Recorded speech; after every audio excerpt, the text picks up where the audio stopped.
Hey, what's up? My name's 2OOLMAN. I'm a music producer and I'm 1/3 of a Tribe Called Red.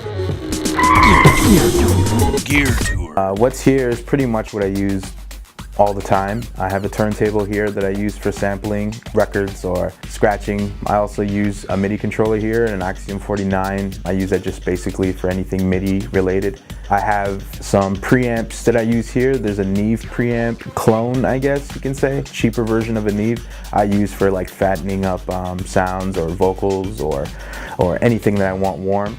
I have an older preamp here called the Studio V3.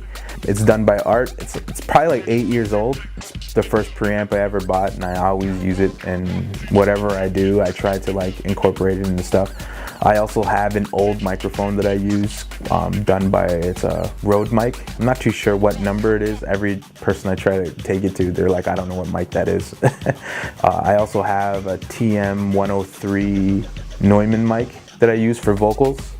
For people I'm recording or guitar. Couple secret weapons that I have two that I really use. One is my Moog Little Fatty. This thing is like an old analog keyboard. It was very essential in the beginning process of working on the Hallucination album that we used a lot of the bass. The other secret weapon I have is this program called Reason. I used it back when it was just a MIDI based program. The great thing about Reason is that it's an all-in-one production recording software. The entire Hallucination album, We Are the Hallucination album, was done on Reason. Sample that. This is a beat that I just made.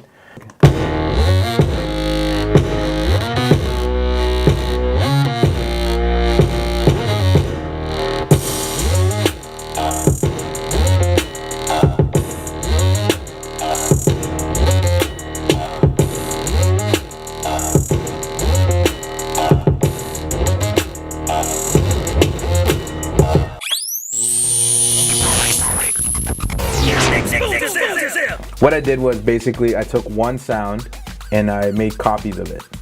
And then the first sound that you heard was this one. The duplicate version of it, I put another filter on it.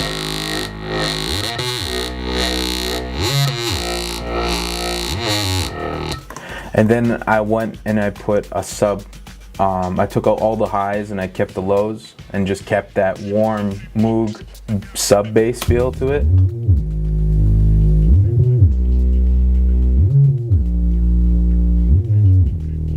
All the same sound, same recording. I just broke it into 3 pieces, or I duplicated it 3 times and put 3 different kind of filters on it. And then I put all those sounds together at the end, and it sounds like this.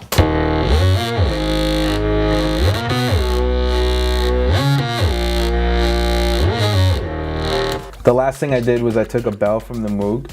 This bell is running into another bus, which is giving it like 2 different kinds of filters at the same time. There's a buzz machine filter and there's a 16th slicer, so it like cuts it in and out and out. But when you add reverb to it, it kind of gives it like more of a groovy sound to it. So it sounds like this.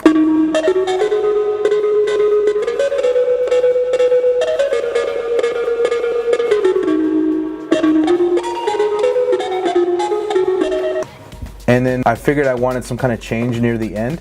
So all I did was I duplicated the exact same sound again, because that's just what I like doing.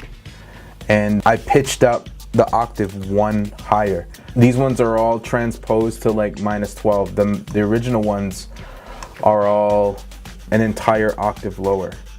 So with these ones, I just left them where they were originally. So when you stack them both together and they play, they kind of give it like a really high tone.